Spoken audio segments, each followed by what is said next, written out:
로마서 6장 16절 말씀을 같이 보시겠습니다. 너희 자신을 종으로 내주어 누구에게 순종하든지 그 순종함을 받는 자의 종이 되는 줄을 너희가 알지 못하느냐?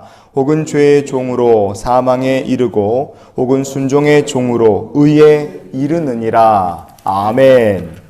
우리가 순종하는 자의 종이다. 그렇죠. 그래서 성도는 그리스도께 순종하는 사람이고 그리스도께 순종하는 자이기 때문에 하나님께서 그 성도의 교회의 머리가 되고 가정의 머리가 되고 인생의 주인이 되신 사람들이 바로 성도입니다. 그런데요, 인간이라는 존재는 하나님을 반역하여 하나님과 연합이 깨진 존재입니다. 그럼 누구를 섬기느냐? 호세아서 6장의 7절 말씀 보면 그들은 아담처럼 언약을 어기고 거기에서 나를 반역하였느니라 그랬습니다. 하나님께서는 인간이란 어떤 존재이냐? 아담처럼 언약을 어기고 하나님과의 연합이 깨진 거죠. 그리고 나서 반역하여 아무것도 안 섬기는 게 아니라 죄악을, 우상을 섬기는 존재가 됐다고 하나님께서 말씀을 하십니다. 하나님을 반역했고 죄악과 우상을 섬긴다. 결국 그렇게 되면 어떻게 되겠습니까? 죄와 연합된 존재, 사탄마귀와 연합된 존재가 됩니다. 회개하고 돌이키지 않으면 사망의 형벌을 피할 수 없는 게 그게 인간이라는 존재입니다. 하지만 예수님을 구주로 영접하고 그리스도와 연합될 때 어떤 일이 벌어지느냐? 놀라운 일이 벌어집니다. 첫째, 그리스도의 십자가 공로로 죄의 사함을 받습니다. 둘째로 하나님께서 의롭다 하심을 우리에게 베풀어 주십니다. 세 번째는 뭐냐? 이제는 아담과 연합한 존재, 사탄마귀와 연합한 존재가 아니라 예수 그리스도와 연합된 존재가 됩니다. 그래서 성경은 우리에게 이렇게 말씀해 줘요. 로마서 6장의 15절 말씀을 우리가 한번 보시겠습니다. 그런즉 어찌하리요? 우리가 법 아래에 있지 아니하고 은혜 아래에 있으니 죄를 지으리요? 그럴 수 없느니라. 아멘. 예수님과 연합된 사람은 더 이상은 법 아래에 있는 사람이 아니다. 성경은 말씀합니다. 여러분, 은혜 아래에 있는 사람이 된 거예요. 이 말씀을 통해 우리가 알 수 있는 것이 무엇입니까? 사람은 두 종류가 있습니다. 남자와 여자, 그렇게 두 종류가 있죠. 그리고 또 하나 뭡니까? 은혜 아래에 있는 사람이 있고 법 아래에 있는 사람이 존재하는 겁니다. 생긴 건 다 똑같을지 몰라도 영적 분류는 은혜 아래에 있는 자와 법 아래에 있는 자, 죄와 사망의 법 아래에 있는 자와 하나님의 은혜 아래에 있는 자가 있는 겁니다. 법 아래에 있는 사람의 특징이 뭐겠어요? 죄와 사망의 권세 아래에 있기 때문에 이 사람들을 기다리는 건 최후의 지옥불의 심판이에요. 심판이 있다, 지옥불의 심판이 있다는 것을 모릅니다. 모르기 때문에 자기 인생의 주인이 자기 자신이라고 착각하며 삽니다. 세상이 전부인 줄로 착각하며 사는 거예요.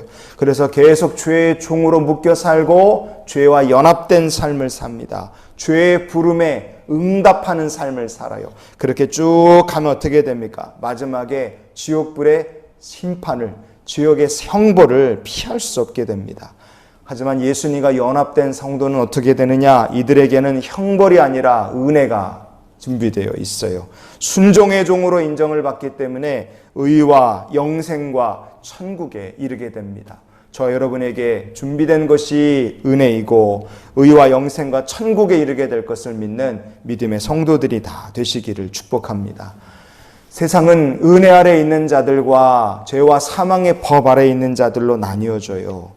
자기도 모르는 사이에 죄를 주인으로 사망의 권세 아래 묶여 종노릇하며 사는 사람이 있습니다. 그런데 성도는 어떤 사람이냐? 분명하게 내 인생의 주인이 누구인지 알고 섬기는 사람들입니다. 하나님을 섬기기로 결단한 사람들이에요. 우리가 이런 사람들이 바로 크리스천이라는 것을 기억하기를 원합니다. 그래서 그 크리스천들에게 바울이 하는 얘기가 뭐냐? 크리스천이 돼야 될 사람들에게 또한 할 얘기가 뭐냐? 그게 바로 내 자신을 누구의 종으로 드릴 것인가? 그걸 잘 선택하고 결단해야 된다는 것이 오늘 본문을 통해 우리에게 주시는 하나님의 마음입니다. 로마서 6장의 16절 말씀 보시면 이렇게 되어 있죠. 너희 자신을 종으로 내주어 그랬어요. 너희 자신을 종으로 내주어라. 누구에게 종으로 내줄 것이냐? 그거 잘 생각하고 잘 결정해야 된다는 뜻입니다. 우리는 노예제도가 거의 사라진 시대를 살기 때문에 너 자신을 종으로 들여라. 이게 뭔 말인지 쉽게 와닿지 않을 수도 있어요. 하지만 사도 바울 살았던 시대 사람들에게 이게 낯설지 않은 일일 겁니다. 왜냐하면 굶어 죽기 싫어서 돈 많은 집에 자기 자신을 노예로 파는 사람들이 이 시대에 적지 않았기 때문에 그렇습니다. 2020년 5월 경남의 한 컨테이너에서요. 경남 사천에 있는 한 컨테이너에서 죽은 지 6개월 된 시신이 발견됐어요.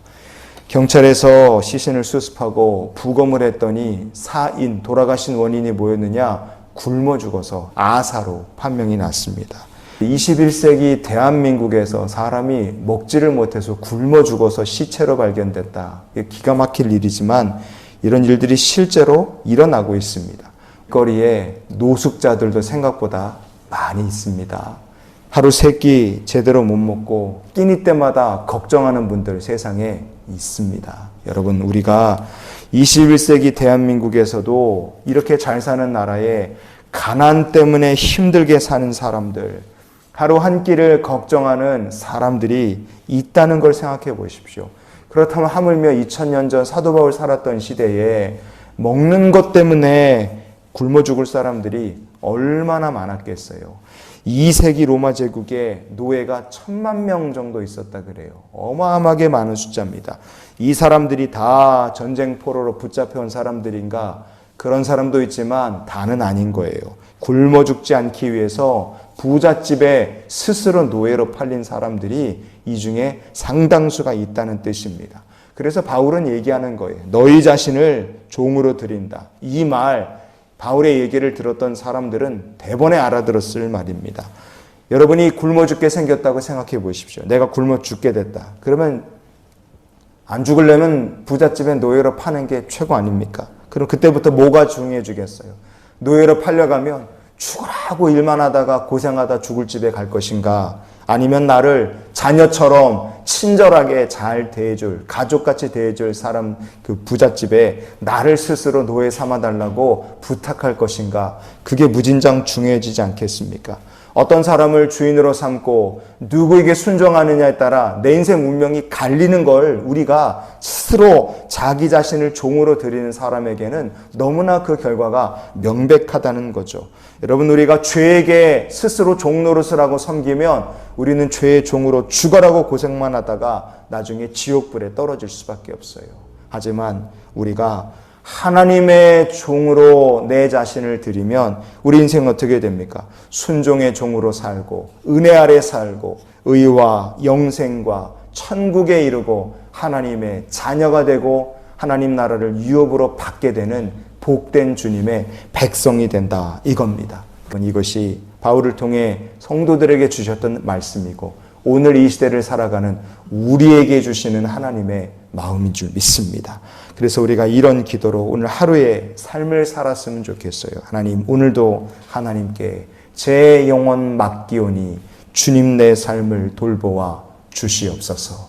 죄의 종노릇 하던 우리를 하나님의 자녀 삼아 주시고 우리에게 은혜를 의의 종으로 영생과 천국까지도 주실 분이 바로 하나님이시니 하나님의 종이 되어 오늘도 하나님의 은혜 아래 주와 동행하는 날 사는 우리 모두가 될 수 있기를 주의 이름으로 축원을 드립니다.